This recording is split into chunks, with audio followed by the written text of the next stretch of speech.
I'm here in Coffee County at a large-scale commercial farm where farming practices are constantly evolving and it's leading to healthier soils. I'm here with Adam Daugherty, who's from the USDA Natural Resources Conservation Services. So what would you say are the principles of no-till farming? Okay, well, you know, no-till farming is not really a system. It's just a tool that we use to be able to plant a crop with limited disturbance, which is one of the four principles of soil health is, you know, eliminate disturbance, keep something growing all the time, a lot of diversity, and keep the soil covered or armored. And the no-till planter is just one of the tools that allows us to be able to do that. The magic in what we're doing out here lies between our ears when we finally got an understanding of how nature's designed to work, how our soils are designed to function, and then it's our job as humans to start to learn how to manage in this, which it has been a transformation for us. Planting in what you see right here is a totally different game than planting in standalone no-till ground that's pretty clean, Sure. And a big difference in planting in conventional ground. So it takes a high level management, a high level understanding. Well, Philip, what we got here is we've got a field of diverse cover crop species mix that we've yet to terminate. This field's not been planted. This field was planted back this past fall with several different species. This is one of our Austrian winter peas that we pulled up in here. This is a legume, nitrogen fixing legume, real early to put on nodulation, so we get a lot of nitrogen production out of this. And we'll plant these in a mix like this in a rate of, you know, around 4 pounds per acre in the mix, and we really like it. Winter survives, does a good job, easy to plant into. And this kind of purple flowery one right here. This is another one of our legumes that we're planting a lot of. This is hairy vetch, big time nitrogen producer.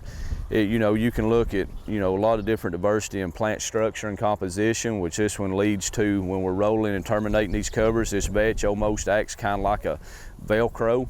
It looks like the main one out here is this, is it oats or? This here is cereal rye. This is a bruisey cereal rye. It gets pretty tall. You know, one thing that's a lot different, this is one of our cereal grains. We put these in here because these legumes that I've just showed you, once we've terminated this and got our cash crop planted, they'll be recycled real quick. They're a lower carbon nitrogen ratio residue that we have, whereas our cereal grains, the cereal rye, will be a lot higher. So once we get this down, it won't be cycled through the soil as quick. Our goal is to rejuvenate modern agriculture as we know it. Yeah. You know, we're not organic yet, but we're not tilling. Sure. I don't know when we'll get there. We're seeing a tremendous reduction in inputs. The only inputs that are used on the farm is not nutrients with nitrogen, phosphorus, potassium. We have a lot of sprays. We've had any time that we have to fire up and provide labor to this field, that's an input that costs producers money.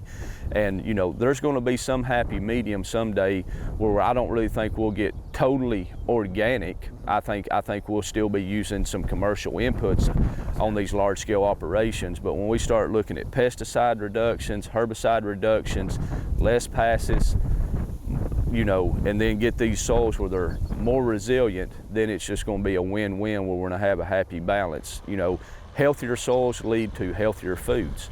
And I have to say also, as an onlooker, this is a lot more nice to look at than an empty dirt field. It does. It has, you know, not only will it have a lot of aesthetic values for folks that are passing by, but when they go put their kayaks in the streams, Right. they're going to be in clear water. When they go catch fish, it's going to be in clean water. When they turn on the faucet at the house, all in turn, it is going to cost the taxpayer less money to treat that water than if we're sending turbid water into our municipal water supply. So it starts up here at the head of the watersheds and it goes all the way, you know, to the Gulf of Mexico, the hypoxia, the dead layer. If we had the landscape covered in this as it was designed to function, we wouldn't have a hypoxia. You know, but this is, you know, one county, one state's going to change the nation. We've got to shift agriculture to this, both from monetarily reasons, you know, for producers to be more productive, and also from environmental standpoint. You know, when we're doing this on our fields, this addresses all resource concerns. What we're doing here is we're just mimicking nature. If you look at these fence rows, these woodlots, the plateau in the background, it's always got something growing on it. It's got a lot of diversity. It's always capturing sunlight. and there's no disturbance. We're not running plows, we're not spraying chemicals up there in these natural ecosystems. So that's all we're doing once we started implementing the cover crops, is we're just starting to mimic nature in the way we're growing our cash crops. Now we understand that we're always going to be trying to go against nature, because these fields were never designed to have a monoculture grown on them 4, 5, 6 months out of the year. But we're working with nature as opposed to how we used to work against her with the heavy tillage, with a lot of chemicals. Now we're starting to work in tune with her a little bit more, and she's really paying off for us. Yeah, that's good. But what we're really concentrating on is the below ground, the biomass, the living critters that are underneath our feet right now. And you know, in a teaspoonful of healthy soil, we have over 1 billion microbes, which they're all microscopic, we can't see them, but that's really what's doing the work for us. The bacteria, the nematodes, protozoa, the fungi relationships that we're getting, that's what we're trying to promote. And the main thing is when we're capturing sunlight, all they want is liquid sugar, the carbon. So we're pumping a lot to it right now, so therefore we're getting a big flux in our microbial populations. And keeping a plant life on top of that and not tilling, you're protecting them, correct? We are. I mean, several things. We're not destroying the house through tillage, but we're also feeding them. So we got new carbon coming in, we've got old carbon in our organic matter. So it's, you know, think of it as like if you go to a buffet. If all you got at the buffet is just lettuce, you know, you're gonna survive, but you're not gonna be real happy. Right. We've got lettuce, mashed taters, peach pie, we've got it all going on here. So not only do we have a lot of eaters, we're keeping them all happy. Right, that's a really good example of that. You'll see the ease at which that shovel goes in the ground. Don't have any compaction. And then as we look at this ground here, you know, we already see some big biology with the earthworms. Right. But you see the aggregation in this. See how that soil's crumbly right there? Oh yeah. Okay. We like for our soil to start looking like black cottage cheese. When we start getting to look like black cottage cheese, then we got a lot of aggregation, a lot of pore space. You'll see all the root channels coming down. You'll even see some mycorrhizal fungi interactions going on. See all the little soil aggregates forming around the roots. That's why it's so important to keep a living plant growing. These soil aggregates, they're not formed one time and last forever. They're like our skin, they're constantly reproducing. So about every 22 to 27 days is the life of a soil aggregate. They can only form around living roots. But one of the first things that we'll start seeing when we start integrating these systems is returning the water cycle to our soils. And when you get a soil with this type of structure, this porosity, this soil here will infiltrate water at 20 inches, in excess of 20 inches per hour. Wow. So when we get a rain, it's going into the ground instead of running off. Yeah. And what's a typical farm? Our long-term no-till fields that we've seen in the county will average somewhere 2 inches to a little bit less than 2 inches per hour infiltration rate. After 2 years of cover, most of our fields are in excess of 7 to 8.